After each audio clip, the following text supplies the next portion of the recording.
Assalamu alaikum.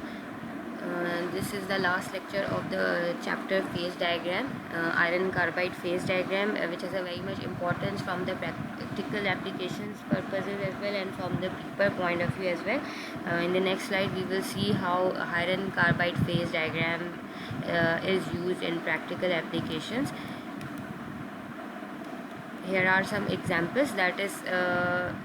जो आपके जो स्ट्रक्चरल एप्लीकेशंस में जो आपके स्टील्स वगैरह यूज़ हो रहे हैं, या जो वर्ल्ड फर्स्ट ब्रिज था वो कास्ट आयरन का बना हुआ था, या जो आपके जो ऑटोमोबाइल के जो सर्टन जो पार्ट्स हैं वो आपके स्टील वगैरह के बने हुए होते हैं, या जो है डक्टाइल आयरन वगैरह के जो बने हुए होते हैं, तो उन वहाँ पर जो आपकी जो प्रैक्टिकल एप्लीकेशंस जो है वो आपकी यूज़ हुई हैं स्टील की और कास्ट आयरन वगैरह की। लेकिन उनकी जो फेस डायग्राम है वो आपकी जो है वो रिप्रेजेंट करती है आयरन कार्बन सिस्टम से। जब आयरन कार्बन सिस्टम से पहले हम एक दफ़ा रिपीट कर लें कि जो प्योर मेटल्स होते हैं वो एक डेफिनेट टेम्परेचर पर आके जो है वो मेल्ट हो जाते हैं या वो सॉलिडिफाई हो जाएंगे। लेकिन जब हम आयरन की बात करते हैं, क्योंकि iron is a allotropic form, तो आयरन जो है अपना क्रिस्टल स्ट्रक्चर चेंज कर लेता है जैसे जैसे हम टेम्परेचर इंक्रीज़ या फिर डिक्रीज़ करते हैं। जैसे कि फॉर एग्जांपल अगर आयरन आपका फेराइट है, यानी कि उसका आयरन को हम फेराइट कह रहे हैं यहाँ पे, तो उसका जो क्रिस्टल स्ट्रक्चर है वो BCC है। जब हम 912 डिग्री सेंटीग्रेड से बिलो होंगे, और जैसे रूम टेम्परेचर पर भी और 723 डिग्री सेंटीग्रेड पर भी, तो ये आपका जो फेराइट है वो BCC फेज़ में होगा, जिसमें कार्बन की जो मैक्सिमम सॉलिबिलिटी है वो आपकी 0.02 वेट% है। और जैसे ही हम इसको टेम्परेचर रेस करेंगे तो वो आपका BCC फेराइट ट्रांसफॉर्म हो जाएगा इनटू द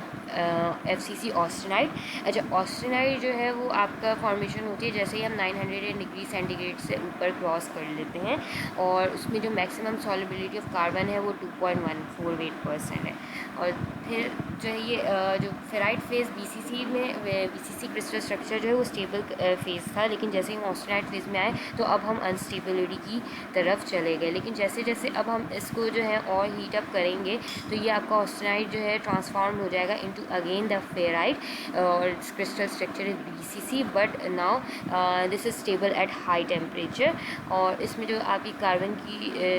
जो सॉलिबिलिटी आपकी है वो ऑलमोस्ट जो है वो 2.1 वेट% से 2.14 वेट% से जो है वो जो है कम है आपकी, वही आपकी 0.022 वेट% आपकी कार्बन की जो है मैक्सिमम सॉलिबिलिटी होगी इन डेल्टा फेराइट एज वेल। अच्छा, इसी तरीके से फिर हम जो है फिर जैसे ही हम 1600 डिग्री सेंटीग्रेड को क्रॉस करेंगे तो आपका होल जो आयरन है वो जो डिसॉल्व हो जाएगा into the liquid. Dissolve means के आपका जो है वो लिक्विड फेज़ में ट्रांसफॉर्मेशन हो जाएगी। और फिर सिमिलरली जैसे जैसे हम इसको कूल करेंगे तो आपका वही फिर अगेन लिक्विड से फेराइट, डेल्टा फेराइट में delta ferrite austenite, and then austenite से फेराइट में। लेकिन डेल्टा फेराइट आपका प्रैक्टिकल एप्लीकेशंस में इतना यूज़ नहीं है, तो हम डेल्टा फेराइट के पोर्शन को जो है फेस डायग्राम में कवर नहीं करेंगे। We are only covering the portion of austenitic phase and the ferritic phase. अच्छा, ये आयरन कार्बन सिस्टम की कंप्लीट डायग्राम है फ्रॉम द कोर्स पर्सपेक्टिव। और इसके जो आपकी वेट% कार्बन है वो 6.7 से भी ज़्यादा हो सकता है, लेकिन प्रैक्टिकल एप्लीकेशन या स्ट्रक्चरल एप्लीकेशन में जो है हम 6.67% तक ही कार्बन कंटेंट इंक्लूड करते हैं। और जैसे जैसे हम कार्बन कंटेंट बढ़ाएंगे वो ब्रिटलनेस की तरफ जाएगा। यहाँ पर भी इटसेल्फ आपका जो 6.67 है वो सीमेंटाइट फॉर्मेशन हो रही है, और सीमेंटाइट इटसेल्फ जो है वो आपका ब्रिटलनेस को प्रमोट करता है। और ये कास्ट आयरन में ही ज़्यादातर यूज़ हो रहा होता है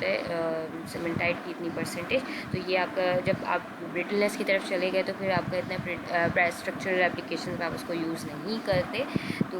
हम इसको सिर्फ वेट% 6.67 या 6.7% तक ही कंसिडर करेंगे। और जो है टेम्परेचर हम 1600 यानी कि मेल्टिंग टेम्परेचर तक आयरन के।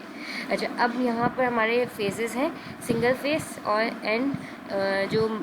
2 फेज़ रीजन। जैसे कि अब आप यहाँ पर देखें तो ये आपका डेल्टा है, ये आपका डेल्टा रीजन है, यहाँ पे आपका डेल्टा फेराइड है जो कि BCC में ट्रांसफॉर्म हो चुका है। फिर आपका ये single phase region that is austenite phase, austenite phase है, और जिसकी मैक्सिमम सॉल्युबिलिटी बोली थी कि 2.14 है आपकी। उससे अगर हम टेम्परेचर जो है वो बिलो करें तो आपका यानी कि 912 से नीचे आएंगे तो ऑस्टेनाइड ट्रांसफॉर्म हो जाएगा इनटू द फेराइट एंड ऑस्टेनाइड यानी कि 2 फेज रीजन में ट्रांसफॉर्म होगा। और उसके बाद कंप्लीट अगर हम 723 से नीचे चले जाएँ तो आपका complete single phase alpha ferrite है जो कि जिसकी मैक्सिमम सॉल्युबिलिटी ऑफ कार्बन है 0.028%। अच्छा, ये चीज़ें कुछ याद करने के पर्सपेक्टिव से भी आप लोग जहन में रखिएगा कि डेल्टा फेराइट में मैक्सिमम कार्बन की सॉल्युबिलिटी कितनी है, या ऑस्टेनाइड फेज में कार्बन की कितनी सॉल्युबिलिटी है, या फेराइट BCC में कितनी है। अच्छा, एक चीज़ और कि फेराइट फेज जो है वो मैग्नेटिक है बिलो 912 डिग्री सेंटीग्रेड। जैसे ही वो ऑस्टेनाइड फेज में चला जाता है तो वो अपनी मैग्नेटिक प्रॉपर्टी लूज़ कर लेता है और फिर आपकी जो है वो मैग्नेटिक प्रॉपर्टी शो नहीं करता जैसे जैसे हम टेम्परेचर जो है इंक्रीज करते हैं। इन बिटवीन द रेंजेस आपकी जो है वो 2 फेज रीजन है, दैट इज़ कि अगर आप यहाँ पर देखें तो ये आपका डेल्टा एंड लिक्विड होगा। फिर आपका ये ऑस्टेनाइड, क्योंकि ये ऑस्टेनाइड फेज़ है और ये लिक्विड फेज़ है तो इनका जो बिटवीन रेंज है आपका, अगर हम 1 to 1 रूल देखें तो 1 फेज़ रीजन 2 मीन्स के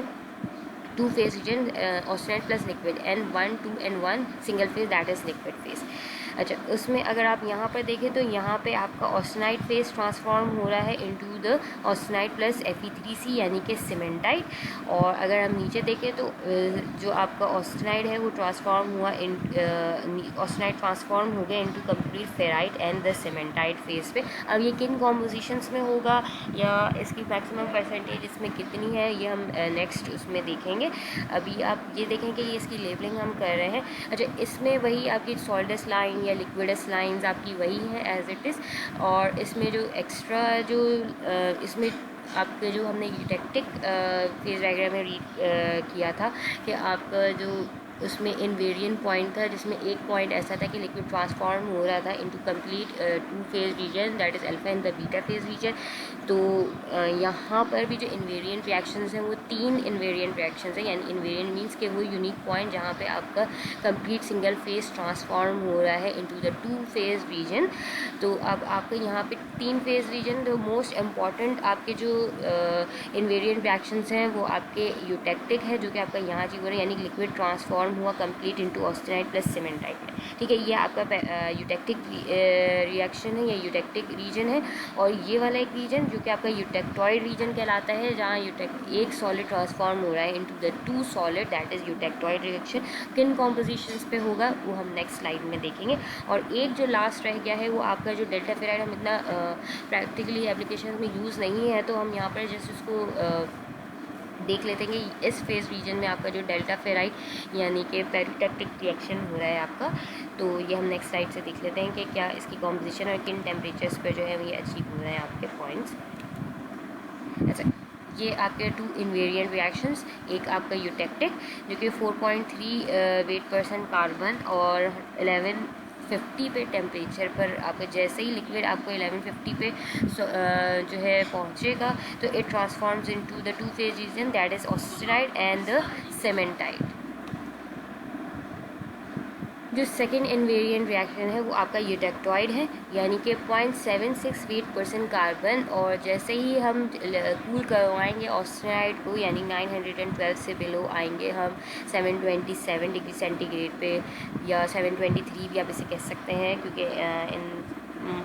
इन some books there are multiple जो है आपके कहीं पे 727 लिया हुआ है, कहीं पे 723 लिया हुआ है, कहीं पे 725 लिया हुआ है। तो ये आपका जो यूटेक्टॉइड टेम्परेचर है, जैसे ही हम इस टेम्परेचर पर रीच करते हैं तो आपका ऑस्टेनाइड फेज ट्रांसफॉर्म होता है into the 2 phase region that is ferrite and the cementite. ठीक है, तो ये आपके 2 यूटेक्टिक और यूटेक्टॉइड रीजन्स हैं और इनके रिएक्शंस हैं और इनके पर्टिकुलर कॉम्पोजिशन है। अगर हम इसको बात करें तो ये यूटेक्टॉइड स्टील भी कहलाएगा, और आपका यहाँ पर जो है क्योंकि अब हम इसको यूटेक्टिक स्टील नहीं कह सकते क्योंकि 2.18% से ज़्यादा की जो कॉम्पोजिशन होती है फिर वो आपकी कास्ट आयरन में लाई करती है। ये कुछ आयरन कार्बाइन सिस्टम के जो है कुछ की पॉइंट्स हैं, अगर इनको थोड़ा सा आप लोग याद रखें कि वही है कि कार्बन जो इंटरस्टिशियल एलिमेंट है इन फेराइट मैट्रिक्स में, यानी कि कार्बन एटम्स आपके इंटरस्टिशियल साइड्स में घुस के बैठ जाएगा और आपके जो इंटैक्ट रखेगा क्रिस्टल स्ट्रक्चर को आपके आयरन के। और कार्बन की limited solubility according to the crystal structure या फेजेस, जैसे आप कह रहे हैं कि BCC में आपके 0.028% है, और FCC आपका जो FCC है यानी ऑस्टेनाइट फेज़ में आपकी 2.184% जो है वो उसकी मैक्सिमम सॉल्युबिलिटी ऑफ कार्बन है। इसी तरीके से ऑस्टेनाइट फेज़ में जो है आपका मैग्नेटिक नॉन मैग्नेटिक फेज़ है, लेकिन जैसे जैसे हम उसको कूल करवाते हैं और वो फेराइटिक रीजन में आ जाता है आपका, तो वो मैग्नेटिक प्रॉपर्टी अचीव कर लेता है। इसी तरीके से सीमेंटाइट जो कि इंटरमेटालिक कंपाउंड है, इंटरमेटालिक कंपाउंड मीन्स कि एक पर्टिकुलर एक टेम्परेचर पे आके जो है वो आपका जो है आपका ट्रांसफॉर्मेशन हो जाती है इनटू द सीमेंटाइट फेज़। और जैसे कि यहाँ पे टेम्परेचर मेंशन है कि 650 से अब अगर आप इसको जो है अब आप हीट करेंगे तो आपका सीमेंटाइट जो है वो ट्रांसफॉर्म हो जाएगा into the alpha iron and the graphite. लेकिन जैसे ही हम 650 पे आप सॉलिडिफाई करेंगे, या सॉलिडिफाई मीन्स कि कूल करेंगे, स्लोली कूल करेंगे, तो आपको वही अल्फा आयरन और जो ग्रेफाइट है वो ट्रांसफॉर्म हो जाएगा इनटू द सीमेंटाइट। सीमेंटाइट आपका जो है इटसेल्फ हार्ड और ब्रिटलनेस को प्रमोट करता है। इसी तरीके से डेल्टा फेराइट है वो स्टेबल है हाई टेम्परेचर पर, और आपका जो अल्फ़ा फेराइट है वो स्टेबल है एट लो टेम्परेचर पर। लेकिन डेल्टा फेराइट की जो इतनी इंपॉर्टेंस नहीं है, क्योंकि यहाँ इसका इतना यूसेज कहीं पर नहीं है, तो हम इसको इतना मतलब इम्पोर्टेंस नहीं देते इन द फेस डायग्राम। ये आपके क्रिस्टल माइक्रो स्ट्रक्चर व्यू है आपका। फेराइट फेस के इस तरीके से आते हैं, ऑस्टेनाइट फेस के इस तरीके से आते हैं कि इसमें जो है थोड़ा सा आपके ग्रेन्स जो हैं वो ज़्यादा बड़े हैं as compare to the ferrite phase में। और अब यहाँ पर आपकी जो है क्लासिफिकेशन ऑफ फेरस एलॉयज़ हैं, जिसमें आपका वेट परसेंट कार्बन एटम्स पे डिपेंड करेगा कि आयरन में जो आपकी जो वेट परसेंट कार्बन होता है वो 0.008 वेट परसेंट है या इससे कम, जबकि स्टील में मैक्सिमम कार्बन कॉन्टेंट 2.14 या 2% आप कह लें ज़्यादा एक्यूरेट होगा कि मैक्सिमम 2.14 तक हो सकता है। लेकिन इन प्रैक्टिस हम जो है लेस देन जो है वो 1.0 तक ही लेते हैं, जिसमें आपका एलॉय स्टील्स में देख लें या कार्बन स्टील्स आप देख लें कि कार्बन स्टील्स में आप रेंज है कि आप medium carbon steel, high carbon steel, और जो आपका लो कार्बन स्टील है कि हम 0.3 तक जो है लो कार्बन लेते हैं, फिर 0.6 तक हम मीडियम कार्बन लेते हैं, और 0.6 से अबव जो है वो हम हाई कार्बन स्टील लेते हैं। तो वो आपका लेस देन 1.0 तक ही आपका जो है कार्बन कंटेंट हम यूज़ कर पाते हैं। कास्ट आयरन जो है उसकी में वेट परसेंट कार्बन आइटम आपका 2 से स्टार्ट होता है, और जो मैक्सिमम आपका जाता है वो 6.67 वेट परसेंट कार्बन जाता है। सीमेंटाइट जो कि बन जाता है आपका हार्डनेस और ब्रिटलनेस को प्रमोट कर रहे हैं। लेकिन प्रैक्टिकल एप्लीकेशंस में जहाँ पे हम कास्ट आयरन यूज़ करवा रहे हैं या ग्रे कास्ट आयरन यूज़ कर रहे हैं, तो वहाँ पे आपका जो मैक्सिमम होता है वो 4.5 वेट परसेंट कार्बन कॉन्टेंट उसमें इंक्लूड होता है। अच्छा, अब जो इम्पॉर्टेंट पॉइंट्स हैं हमारे आयरन कार्बाइड फेज डायग्राम के, वो 2 इम्पॉर्टेंट पॉइंट्स हैं, यूटेक्टिक और यूटेक्टॉइड जो पॉइंट्स हैं, जिसमें यूटेक्टिक पे आपका लिक्विड ट्रांसफॉर्म हो रहा है to the 2 phase region, that is austenite and the cementite. और यूटेक्टॉइड यानी कि बी पॉइंट जो है वो ट्रांसफॉर्म हो रहा है ऑस्टेनाइट से alpha ferrite and the cementite. यहाँ पर इनकी जो है इनके पर्टिकुलर टेम्परेचर और जो है इनकी कॉम्पोजिशन है वो अगर आप लिवर रूल से देख लेंगे तो आपको इन क्लियर पता चलेगा। अगर हम पॉइंट बी की बात करें तो पॉइंट बी आपका जो है वो 0.88% यूटेक्टॉइड कॉम्पोजिशन कहलाती है, जो कि 0.88% है, और टेम्परेचर यूटेक्टॉइड टेम्परेचर कहलाता है 727 डिग्री सेंटीग्रेड पे। जैसे ही हम इस टेम्परेचर पर आते हैं तो ऑस्टेनाइट ट्रांसफॉर्म हो जाता है into the alpha and the cementite phase, और अगर हम इससे अबव हीट कर लें तो आपका ये complete alpha ferrite and the cementite transform into the austenite phase. इसी तरीके से हम अगर इस रिएक्शन पॉइंट ए की बात करें तो आपका ये यूटेक्टिक कॉम्पोजिशन है, यानी कि आपका इसको कह लें कि इसकी 4.3 वेट परसेंट जो है लिक्विड है, इसमें मैक्सिमम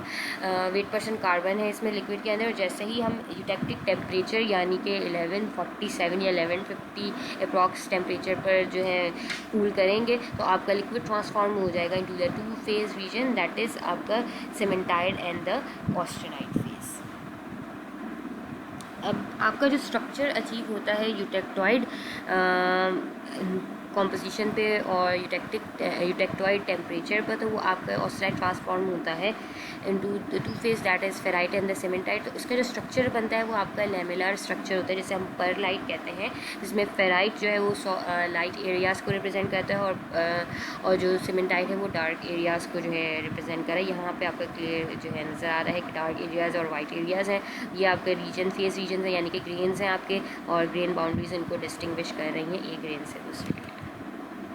अगर हम यहाँ पे देख लें तो परलाइट आपका जो है ऑस्टेनाइट ग्रेन्स हैं आपके, वो ट्रांसफॉर्म हो, जैसे जैसे हम कूल करवा रहे हैं तो ऑस्टेनाइट ट्रांसफॉर्म हो रहा है into the ferrite and the cementite phase. अच्छा, अब यहाँ पर एक चीज़ याद रखिएगा कि ये जो आपका कभी भी फेराइट फेज जो है वो आपका पाथ क्रॉस करके सीमेंटाइट के फेज़ में जाके ग्रो नहीं करेगा, ये न्यूक्लिएशन साइट्स बिगिन नहीं होंगी, क्योंकि ये ऑल्टरनेटिंग लेमिलर स्ट्रक्चर है, यानी कि ऑल्टरनेटिंग लेयर्स आएंगी आपकी फेराइट और सीमेंटाइट की, तो ये आपकी इसी डायरेक्शन में ग्रो करेंगी जिस डायरेक्शन में आपके शो हो रहा है। जैसे कि आप अगर यहाँ पे देख लें क्लियर व्यू, तो आपका फेराइट फेज जिस डायरेक्शन में ग्रो हो रहा है उसी डायरेक्शन में कंटिन्यू किया, उसने पाथ चेंज नहीं किया, लेकिन आपके ग्रेन्स की ओरिएंटेशन आपकी डिफरेंट हो सकती है, क्योंकि जहाँ ओरिएंटेशन स्टार्ट होगी वहीं से आपकी सॉलिडिफिकेशन जो है न्यूक्लिएशन बिगन हो जाएगी और वहीं से आपकी ग्रेन ग्रोथ स्टार्ट हो जाएगी। तो यहाँ पर आपके फेज बाउंड्रीज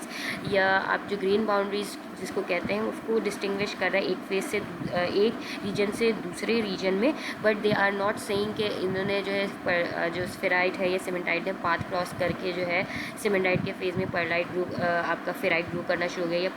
फेराइट के फेज़ में जो है वो सीमेंटाइट ग्रो कर।